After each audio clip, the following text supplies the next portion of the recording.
Radio. Bueno, doctor de la Morena, querido Enrique, muy buenos días. Muy buenos días. Bueno, preséntanos a nuestra invitada de hoy. Debo decir que hacía tiempo que estábamos esperando que llegara. Sí. A ver. De la doctora Carmen Ayuso. Bueno, Carmen, muchas gracias por estar con nosotros. Muchas gracias a vosotros por invitarme. A ver, cuéntanos. Tiene un currículum que entonces no daríamos el programa. No, es como lo que querría un ministro del PSOE. Claro. Multiplicado por 100. Sí. Pero olvídense, vamos a las cosas fundamentales. Licenciada y doctora en medicina y cirugía. Sí. Licenciada y doctora. Sí. Luego es la jefa del servicio de genética de la Fundación Jiménez Díaz, que fue la primera institución médica que puso un servicio de genética. Y al frente de él era un compañero mío, que por desgracia no está ya con nosotros, el doctor Sánchez Cascos, Andrés, y allí se formó ella a su lado y bueno, lleva un currículum impresionante, ya te digo, y de premios. Luego ha dirigido tesis doctorales, tiene muchísimas publicaciones, está en la comisión esta de las enfermedades raras. Y ya te digo, yo creo que es mejor que hable ella que no yo, porque si no empiezo a contar todo y fíjate la de hojas que he traído. Bueno, hay que decir que sobre todo, yo recordaba antes, porque estaba yo en esa época en ABC, dirían cuando el ave está verdadero, cuando empezó Grisolía, tu amigo, jefe, etcétera, todo el grupo de Severo Ochoa, y empezó a publicar unas terceras que eran impublicables porque escribía mucho y no cabía, porque claro, la tercera termina y no había en la página, quien cortársela. Y no había manera, y salía con una letra tan minúscula que era de leer con lupa, cuando empezó a hablar del genoma humano, del mapa del genoma, etcétera. Y fue la primera vez que alguien empezó a tratar de contar lo que se estaba avanzando en materia genética. El problema es que lo que no entendió Grisolía, que era un sabio, es cómo se comunican las cosas, que consiste en que al que se lo comunican tiene que poderlo leer. Esto como era el de ciencias no lo entendía. Pero debo decir que desde entonces los avances en materia genética son tales que prácticamente podríamos entrar todos los días en las noticias a nivel internacional y hay siempre algún descubrimiento, además descubrimiento de verdad de carácter genético, que es el ADN de esto, de lo otro, etcétera. Y en el servicio que dirige Carmen han encontrado muchísimas enfermedades de origen genético y las han publicado, por eso han dado muchos premios. ¿80%? ¿Es posible que se hayan ya catalogado o serían muchas? He creído yo leer. Lo que está reportado es que de todas las enfermedades raras, el 80% son de origen genético. Y de esas enfermedades raras de origen genético, muy cerca del 90% están ya perfectamente identificadas. Me alegro que me hagas esa pregunta en relación con los números, porque a mí los números me gustan, no solo las letras. Y los humanos tenemos entre 22.000 y 23.000 genes. Esto es una cosa así de conocimiento también general. En Teruel, ¿no? Sí, también en Teruel. Claro, para que no nos ninguneen, que luego llegan los catalanes que tenemos los mismos genes. Los mismos genes. De hecho, Federico, entre tú y yo, nos separa un 1 por 1000 de nuestro genoma. Igual que entre Enrique y yo, entre dos seres humanos nos entre separa... Isabel y yo también, claro. Isabel y tú también. Un 1 por 1000 de nuestro genoma. Sí. Muy poco. Pero fíjate, también para que nos volvamos más humildes. Entre el primate que más se parece a nosotros, que es el chimpancé, y un Homo sapiens, nos separa un 1% de nuestro genoma. Así que es importante que nos acordemos lo parecidos que somos al resto de los seres vivos que tenemos sobre el planeta. Pero se habla mucho ahora de manipulación genética y se habla con cierto desconocimiento sobre todo y con miedo. La manipulación genética tiene su parte positiva, me imagino, y yo creo que hay que destacarla, ¿no? Eso es lo que se está buscando en la Fundación. Bueno, hay muchos investigadores en España, en Europa, en todo el mundo, que están trabajando en torno a las enfermedades que tienen su origen fundamental o parcial en alteraciones del genoma y cómo ayudar a resolverlas o a tratarlas. La palabra manipulación es que no nos gusta, claro. Tiene unas connotaciones semánticas muy feas. Por eso los genetistas en el momento actual hablamos de otra palabra que os va a gustar mucho más a los periodistas, que que es la edición genética o genómica. Y que se aproxima más a lo que es realmente, claro, que significa modificar bien el propio DNA o bien lo que está por encima del DNA, la epigenética, de modo que podamos corregir las alteraciones que tienen un origen genético. O sea, editarlo, igual que cuando llegan los discursos de los políticos con faltas de ortografía. Entonces el jefe de prensa, en el caso de conocer la gramática, tiene que editar. Claro. Esto no se entiende, pues hay que editarlo para que se entienda. Bueno, pero hay otra de las cosas que la verdad es que la gente un poco al tuntún, las cosas como son, porque ha avanzado tanto la ciencia en tan pocos años que es que ha sido casi imposible, es imposible casi, hasta para los profesionales absorber, imagina la opinión común. Pero a partir de la clonación, se ha abierto unas posibilidades de curación de muchas enfermedades y al mismo tiempo, ahí sí, de creación, digamos, o de creación paralela de vida, que es lo que a la gente más le preocupa. La idea de poder crear vida humana de forma artificial. Es decir, no dependiendo, como siempre, de la familia, la reproducción tradicional, etc. Y eso, que antes era una cuestión casi de ciencia ficción, sin embargo, ahora, digamos, cada vez hay más gente, a veces también para llamar la atención, imagino, para conseguir presupuestos, etcétera, que te dicen que, si no para crear, desde luego sí para crear formas alternativas para curar el cáncer, para curar determinadas enfermedades, que mediante sistemas de clonación, de vigilancia, de edición genética, que a veces casi desde el propio feto se pueden empezar a, no digo controlar, pero por lo menos a intervenir. Y ahí la opinión pública yo creo que está totalmente despistada, porque llegan un montón de datos nuevos, que además lo cuenta gente fiable, pero que casi no te entran en la cabeza.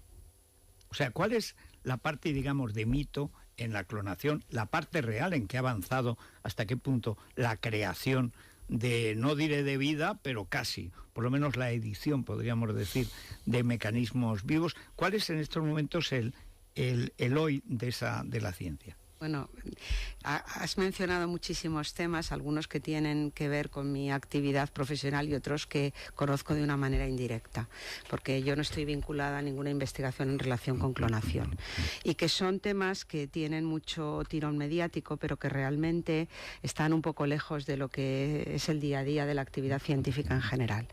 Hay varios aspectos. Uno está el análisis de la información genética de las personas, que esto lo tenemos, es algo factible, pero que se debe de utilizar con la prudencia y con las reglas morales adecuadas en los casos en los que está indicado. Un segundo paso sería identificar si una persona tiene una determinada alteración y actuar en contra de esa alteración. Habitualmente lo hacemos a través de procedimientos farmacológicos. De hecho, hay muchísimos tratamientos para el cáncer que su objetivo es, digamos, bloquear algún cambio genético con un medicamento. El gen Angelina, por ejemplo, ¿no? Cuando se habla de Angelina Jolie, ese gen...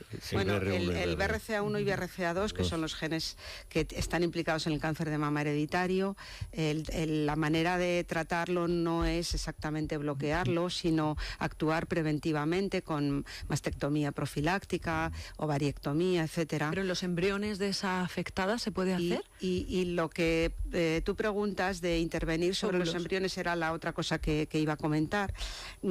Realmente no es algo que se esté haciendo en estos momentos, porque cambiar el patrimonio genético de una manera estable, que sería cambiar todas las células de un embrión, que él no solamente le curaríamos la enfermedad, sino que eso se transmitiría a las siguientes generaciones, es algo que está prohibido por los reglamentos internacionales por una razón pura de cautela o de prudencia, porque todavía no sabemos qué efectos puede tener a largo plazo. Y entonces hay que hacer todavía mucha experimentación para conocerlo. Pero esto se está empezando a ensayar en células somáticas, no en células germinales, en las células que son susceptibles de padecer o de expresar la enfermedad. Entonces, digamos un poco por diferenciar aspectos, porque me da la impresión, hablando con vosotros, de que todos los temas que están sobre la mesa en relación con la genética se entrecruzan y no siempre están relacionados unos con otros. Bueno, entonces, porque es difícil encontrar gente sabia en genética que vaya a los medios. Hay que decir que, por desgracia, hay mucha más popularización a través de aficionados que ni siquiera son médicos, o sea, que realmente que los expertos vayan con asuntos que son muy delicados. Y cuestiones éticas, ¿verdad? En el fondo. Claro, que es la gran cuestión. Ha escrito un libro sobre ética y genética. Es que esta es la gran cuestión, es decir, todos los cambios, digamos, que el ser humano a través de su actividad científica está consiguiendo, es evidente que nos colocan unas fronteras que hasta ahora eran solamente teóricas, pero que ahora empiezan a ser vislumbrables. O sea, no sabemos lo que es la tecnología, pero va a tal velocidad que tampoco sería de extrañar. Sin embargo, a mí me gustaría recalcar muchísimos aspectos de los avances de la genética que tienen hoy impacto en la salud y que son de importancia, como es este que he mencionado de la identificación, o que has comentado tú, de la identificación de enfermedades genéticas para las cuales uno tiene predisposición y por tanto se podrían prevenir con medidas médicas o clínicas habituales, sin pensar en ninguna cosa sofisticada. Identificar, por ejemplo, cuando una persona tiene riesgo de transmitir pues discapacidad intelectual, una ceguera, una sordera, o cuando tiene riesgo de desarrollarlo y de algún modo podríamos intervenir. Se puede intervenir sustituyendo un gen, por ejemplo, que está defectuoso a través de la terapia génica, y eso es algo que está ya en el ámbito de los ensayos clínicos, que vendrá pronto. Nosotros vamos a participar, la doctora García Sandoval y nosotros en la Fundación, en un ensayo clínico de este tipo, que no es modificar el embrión, que no es clonar, que es sustituir un gen defectuoso en la retina de una persona para intentar corregir la función que no existe. Todo eso son realidades que ya tenemos. Entonces, el público en general debería de conocer que eso es factible, que eso se puede hacer ya, y también ir comprendiendo poco a poco, y yo estoy comprometida también con la tarea de divulgarlo, aquellas otras cuestiones en las cuales estamos todavía dando los primeros pasos y que nos anticipan pues cuestiones de tipo moral, de tipo ético, incluso cuestiones simplemente técnicas que tenemos que resolver antes de poder ofrecer esa tecnología para su uso normal en la medicina. Carmen, ¿cuál es digamos, la razón que te llevó a estudiar, a trabajar en la genética? ¿Y cuál es el momento, digamos, más delicado, lo que a ti te parece realmente ahora el gran reto intelectual? O sea, no simplemente técnico, porque bueno, eso depende a veces de los médicos, de los investigadores, depende de las compañías farmacológicas, los desarrollos de investigación, pero sí el reto personal y profesional que crees que ahora alguien, cualquier persona joven, hay muchos médicos jóvenes que nos escuchan en el radio, que ahora se bajarán al podcast, lo verán, y que tienen bueno, es que es un reto intelectual apasionante. Pero, ¿cómo llegaste? Y luego, sobre todo ahora, ¿dónde ves tú el foco básico del problema para alguien que tenga esta vocación? Bueno, yo decidí ser médico cuando era muy pequeña, tenía 10 u 11 años, y siempre me atrajo la medicina, por dos cuestiones. Una, por lo que tenía de empático con los demás, pero también por el conocimiento científico. En el entorno de mi casa se estimulaba mucho la curiosidad y el conocimiento, y siempre quise ser médico. Y cuando tomé la decisión durante toda la carrera quise dedicarme a alguna actividad que me permitiese combinar la investigación con la práctica clínica. Y entonces vi en un programa de televisión de la 2, al que fue luego mi mentor, al profesor Sánchez Cascos, y inmediatamente tuve claro que eso era lo que quería hacer. Sí. ¿Qué es lo que ahora a lo mejor pasa con alguien que nos está viendo en el 125, nos está oyendo y dice... Que va a ir a la fundación. Seguro. Y luego pues tuve la enorme suerte de tener a lo largo de mi trayectoria profesional siempre cerca personas extraordinarias, lo que son los mentores. Uno fue sin duda Andrés Sánchez Cascos. Estaba en un entorno muy proclive porque la Fundación Jiménez Díaz siempre nos ha permitido investigar, enseñar y aprender y desarrollar nuestra actividad asistencial, y eso lo he podido hacer con muchísima libertad. Con mucho trabajo, pero con muchísima libertad. Así que le estoy muy agradecida a esa institución. Y hay como dos aspectos, ¿no? Por un lado, la investigación, todo lo que están consiguiendo, y no lo quiero llamar genética de andar por casa, pero son los estudios genéticos a los que nos someten prácticamente a todos, pues para detectar qué padre le hemos pasado la celiaquía a nuestro hijo, o bueno, los mismos casos de los bebés que pueden padecer síndrome de Down. ¿Cómo son esa faceta más casera, más habitual, la frecuencia. Bueno, y que llega a más gente de forma inmediata. Mira, la genética está en nuestras vidas desde hace bastante tiempo. Yo he tenido que explicar esto, pues por ejemplo, a los políticos en el Senado, que ha habido una ponencia sobre genómica y me pidieron acudir. ¿Y alguno tuviste que entendía? Había traductores. Todos. ¿Sí? Te puedo asegurar que todos Pues entendieron lo que se un decía. milagro. Tenían además muchísimo pero no lo interés practicaron. y les estoy muy agradecida por ese interés. Y yo soy optimista y creo que aquellas cosas que otras personas, no solamente yo, dijimos allí, tendrán un recorrido y tendrán un final feliz. Ojalá. Estoy segura. Pues mira, yo ahí comentaba, y lo suelo decir en muchos sitios, que en realidad la genética está en todas las etapas de nuestra vida. Por ejemplo, un 10% de las gestaciones que se producen en nuestro país en estos momentos es por técnicas de reproducción asistida.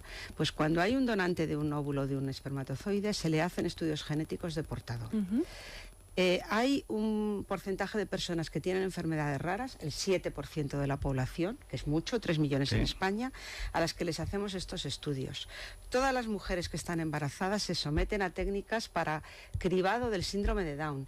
Claro. Todos los recién nacidos les hacen cribados neonatales de enfermedades genéticas. Y a lo largo de tu vida, si tienes sospecha de una enfermedad rara, si padeces un cáncer, si tienes, en estos momentos es algo que está todavía en fase experimental, pero muy pronto se hará, si tienes una infección, en todas esas situaciones te van a hacer a ti o a tus muestras o a tus familiares un estudio genético. Así que la genética y la genómica está instalada en la medicina ya.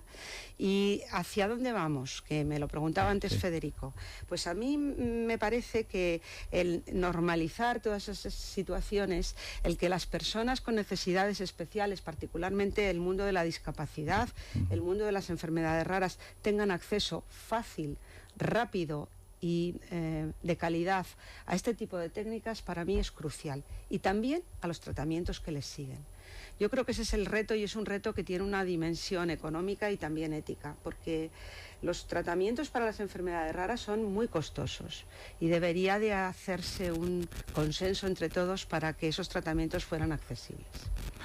Bueno, yo es que me quedaría así. Sí, vamos a... Claro, muy bien, muy bien. He dicho desde el principio que estaríamos horas y horas aquí con Carmen. Bueno, si no ahora, porque va a llegar el verano, pero a la vuelta un día tenemos que hablar solo de ética y genética, porque me he quedado con lo del libro. Yo me lo leo en verano y... No es mío, quiero aclararlo. Este es un libro que dirigí con otros dos compañeros, con mejor todavía. El doctor Francesc Palau, que era el director entonces del CIBER, y con el doctor Rafael Dalrey, que es un experto en ética de la investigación clínica.